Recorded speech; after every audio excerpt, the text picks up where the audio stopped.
Jurgen, I appreciate it was a little bit different for Virgil van Dijk when he came in a couple of years ago and scored on debut to win a Merseyside derby, third round of the FA Cup.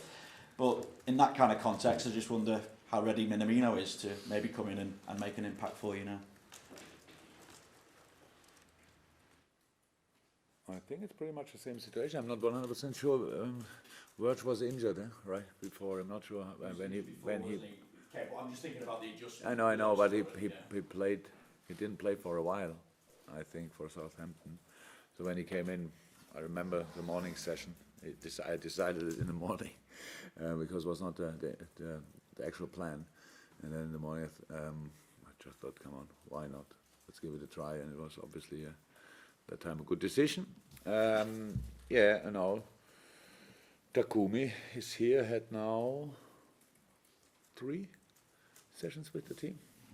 That's not so much, but it's football still. So he had kind of a time off when Salzburg went in the winter break. At the time off there, we were not allowed to bring him here and train with us in that time. So he was back in Japan, which was nice as well. So he came here in a good shape, and so let's see. Given it's a Merseyside derby, given you've also spoken of the need to rest some of your players as well, how do you view this tie as a whole? Did I? You kind of alluded to it last night after the game. You needed to rotate a little bit. You weren't going to give away your entire team selection, you said. How can I rotate? A little bit. A little bit. No, we'll see it. That's how I said. For us, it's the day after the game, so it means we are still assessing the boys, everything, how they feel, how they reacted on the game last night, which was an intense one. The boys played an incredible game. That was only possible because we invested a lot. We are dominant, ran a lot, all that stuff. So we have to see. I couldn't make a lineup in this moment, even if I want to. And that's the thing. That's what I said last night. So I have to make sensible decisions, obviously, about these things. So can I force anybody in that game and say, whatever happens, I don't care. It's the last game of the season. It is not. But that's always like this. If it would be now a league game against Everton, or if it would be another game, if it's not the last game of the season, you have always the same things to think about. And that's what I have to do still. I couldn't finish that thinking process so far. So that's it. So we will see. What we try to do is that we bring in a team who is capable of doing the physical stuff in that game. I heard a little bit what Carlo said this morning, and they are obviously on fire, no surprise, and we have to make sure that we are ready for that. That's why I said last night that we need the crowd, because that's the only advantage we have really in this cup game. There's no favorite, there's nothing, there's just 2 teams who play each other. In this case, 2 teams from the same city, so it's a derby, it's a big one. But for that, but how I said, the only advantage we have is it's in our stadium. So let's use that and give you everything. That's the plan. I know some of the others will be asking even more on the game. I just wanted to check something on players who have been injured, but we hear there have been inquiries for as well. Ryan Brewster and Nathaniel Klein. Just wonder what you expect to happen with them during this month now that the transfer window is open. So first of all, if nothing happens, then Ryan will be in the squad tomorrow. So that's the first thing, and then we will see. I really like your desire to ask these questions always, but did I ever give an answer on it? What we will do with the players in the transfer? Do I really? Can't remember. Can't remember that. Kleine is obviously in a good way. He's still recovering. He's still doing the rehab stuff from a bad injury. But Kleine usually is, or was his whole career, always a natural fit player. So he will be 100% fine after that. But so nothing else to say about that. But Ryan is obviously much further, so he's training for 5 days, 6. Wasn't out for too long, so it was only a little thing, but enough to. He was not available, and now he's back in training, and so he will be involved in the squad. A tiny not. So just if I may continue on that list, and probably top of the list maybe with Naby Keita. Are you any wiser to him, and is there any other good news with the other lads who are on your injured list? I'm not wiser with Naby because we'll have a scan today. I don't know exactly when, but somebody will tell me then what's the result of this. That didn't happen yet. The others, I spoke pretty much to all of them now in the last minutes, and so they all look good. Spoke to Shaqiri, looks good in a good way. Will not be available for tomorrow, but looks good. Oxlade looks good. Gel looks good. Dejan Lovren, spoke it last night, looking good. Fabinho out on the pitch, doing the running stuff. It's all really all in a good way. How I said, our only problem is the games are coming so quick, so that's why there are no real news. So most of them will not be available for tomorrow night, but then we have, from today on, we have 8 days, I think, to the next game, if I'm right. So we will see what's then possible. After that, we have either another 6 or 7 or only 3, because we have there is the threat of a potential replay, which is incredible, which is absolutely incredible. Whatever the FA has to say about that and all that stuff, that's incredible that you put in. Yesterday, and a journalist told me, "Oh, the end of the festive period. What do you make of it? Which festive period is over? So we play 3 days, we play 4 days later, we play 5 days later again. What is over? So really, so if people, whatever happens tomorrow, and how it is, you can win, draw, unfortunately in this case, and lose." People told me already a couple of times that I wouldn't respect cup competitions or stuff like that. That's really, it's not true just, but everybody's allowed to have his own opinion.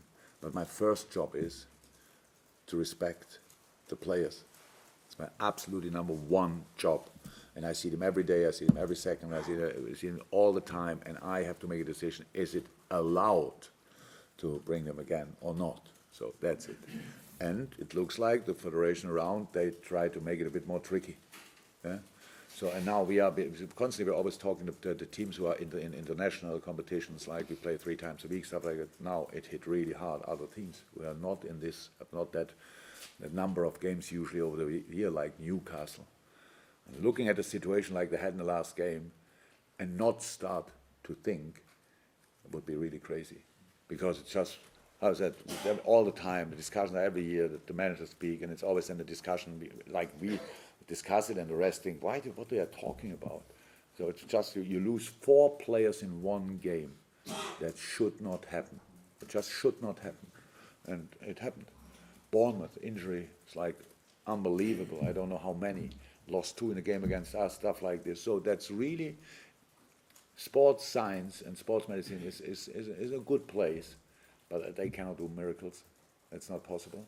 So, and we cannot have 30, 40 player squads. That's not possible. And that's all. And that's why we have to start. So that's, yeah. So the possible replay in the week after Tottenham, I think it is. Don't blame me for that one. You've got another 2 days. They, by the way, say always it's a television. I Yeah, don't just I don't want to play. We'll talk about that later. Yeah.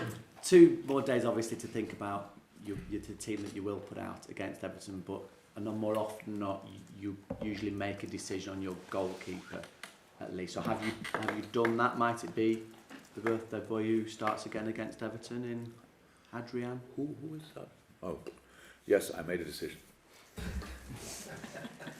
In that position, I made a decision already. So you will see. You will see. Jurgen, on the game, you said about the impact that, well, you talk about Everton being on fire right now. I mean, he's been there in such a short space of time, Carlo Ancelotti. Does it surprise you the impact that he's had, but the fact that he seems, the confidence that he's given within the squad just seems to be just rubbing off them as well, because he hasn't really made that many changes, has he? A few little tweaks. Oh, yeah. Look, that's management as well. So doesn't say anything about Marco Silva, for example. It's just that things are like this from time to time. or anything bad about Marco Silva, it's just things are like this from time to time, but Carlo Ancelotti is one of the smartest people I ever met, and he would not have taken the job if he wouldn't have had a good squad, and we were all always convinced that the Everton squad is good. It's really, really good. They invest in a few years really a lot in the transfer market. They brought in really good players, and it didn't work out for some reasons. But the combination of a good manager and a good squad helps from time to time in football. And Carlo is obviously somebody who can lift the group in a moment when he enters a room. So you have had now the press conference this morning. I'm pretty sure you left the press conference in a better mood than you came in. So He can ask if there are any Liverpool fans in the room Yeah. when he walked in.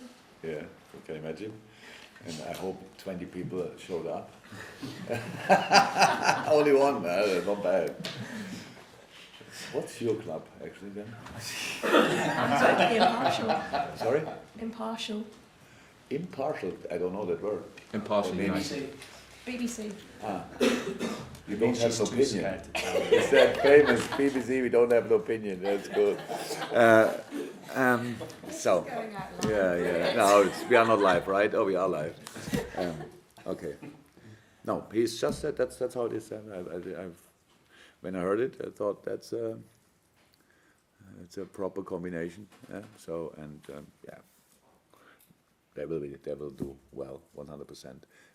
Especially over the seasons, it's clear. But it's still a big challenge in the Premier League because there are other teams who are doing not too bad as well. So we have to see. Not too concerned about what Everton is doing, but in this moment, of course, because we play them in 2 days, and happy to see him again. To be honest, we really, without meeting constantly, we always had a good time. So, yeah. Jurgen, in this incredible season that you've had, there's only one team beaten a Jurgen Klopp Liverpool, if you like, and that was Carlo Ancelotti's Napoli. What is so special about him in terms of, we know about what he's won, but you said he changes things immediately. What sort of qualities does he have as a manager?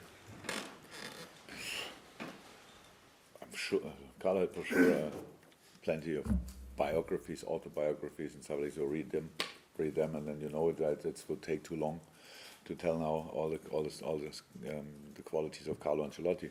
We lost that game in Napoli because there was a penalty, which was no penalty, and forgot the other goal. But it was we didn't play that bad. That's how football is. You can lose a game, but it was not that they outplayed us constantly or stuff like this. Yes, last year we lost there as well, but there we were not good. So that's always a reason as well. We try to be good too. On Sunday, to be honest. So that makes already life slightly more difficult for them. But it's just, football understanding, what he knows about the game, how he wants to play, how he sets up a team, mostly in a 4-4-2, meanwhile. Good organization, using the players in the right positions, giving the group creating a very good atmosphere and giving the group a good feeling for about themselves, that he believes in them as a world-class manager, what Carlo obviously is. It's easier for the boys to believe in them as well. So that helps. And that's obviously what happened so far. But what I said, write one of the 500 biographies, probably somebody wrote about him. Another clean sheet last night. How impressed have you been with the role that Joe Gomez has played for you since his return after injury? Very, but it's not a surprise. It was always clear that Joe started the last season exactly in the same shape he is now. Because of his age and all the stuff, still space for improvement, wonderful, but what a player. It was always clear, and he got injured. So, and then other guys, thank God, stepped up. So people are very often pretty critical and stuff like this. We're talking about they are not anything. Well, we are good, and one day not so good. He played exceptional for us. Joel Matip didn't cost a penny when we brought him in. So what can that be? So we have 4 sensational centre halves. Unfortunately, they are not always all fit in the same home. But when they are, then it's about timing. So and that was the only reason why Joe didn't play. And now he plays. And but then he needed time to get rhythm again, all that stuff, confidence and all these things. And now he's exactly the player I expect him to be. So an absolutely outstanding centre half, and hopefully he can long may it continue like this without any injury, stuff like that. That would help a lot. And then the world is really bright. Its future is bright for him. So because he's that much of a talent and that really nice person, what helps as well. So the whole dressing room adores Joe because he's such a nice fella, and so that's good. So we are really happy for him that he can perform on that level, but it's necessary as well. So we need him in that shape. Otherwise, we would have some problems. Wow. You say you respect the cup competition. I'm just wondering, the fact that you're playing Everton, does that No. additionally influence your team selection? No. That would not be sensible, and I have to be. So if in the moment when I start getting emotional, and we are not during the game, it's not during the game, then all of us being with Liverpool have a problem. So I'm usually not emotional. I'm completely. I tried to make decisions because of the situation and not because of the opponent. So we respect them, how you can imagine. We respect the competition. We respect what the people want us to achieve. That's a very important part of it. But I cannot do things because of the name of the opponent. Jurgen, obviously fixture congestion over the festive period is something you feel really strongly about, and I just wonder have you made representations to the people above you at Liverpool to maybe lobby the Premier League, the FA, UEFA to sort of solve those problems? Is that anything that could, you could push from that side to sort of push for those changes? I told what I had to say to UEFA personally. I told the FIFA sometimes in interviews because I don't know anybody there really. Can't remember that any meeting where I could have been part of. I don't think that the Premier League or the FA or the Football League is in any doubt about my opinion. So I just do that because my feeling is it's not because, and I can say it again, it's not because of me. I just do it because I think somebody has to speak for the players. Because that's my only concern. I don't think it's not 1 second about me. So, and it would be easy for all the players, and I would not speak one word about it, but enjoy each game. That's how it is, and I enjoy each game. But it's still, there are still things to improve. So what the people always do, like if you change something in a competition, then you kill tradition or whatever. If the thing that yesterday I spoke to Chris Wilder after the game. Really nice guy, nice person. And we just spoke about it randomly, pretty much. But he said, just the difference between the days when it was like this and always like this, and today the game is a massive difference. The boys last night ran 13 kilometers to win a Premier League game, and I can tell them, come on, try to run only 11, and so you will be fine for the next game. It doesn't work like this. It's more, it's quicker, it's more physical, it's more demanding in all departments. So, but the schedule is the schedule. So, and that's the truth. The solution is bring all these people together and bring all the things. By the way, and the TV. Because people always say, yeah, but we only get the money we get because of the number of games. I don't see that. I think it's all like always in life. It's about quality, not about quantity. So if you have a good friend and you see him twice a year, brilliant, best time in your life. If you see him every day, you think after 5 days, what the heck it is. So that could happen. So, and that's with football. But we do in a moment, we throw with football at the people, and like we throw them. I don't know that the festive period, the 20, how many games were on Boxing Day? So there were maybe some men, probably, who were watching all of them, if possible, live. I don't think that's good for their relationship, to be honest. That would not be good for mine, and I watch already a lot of football.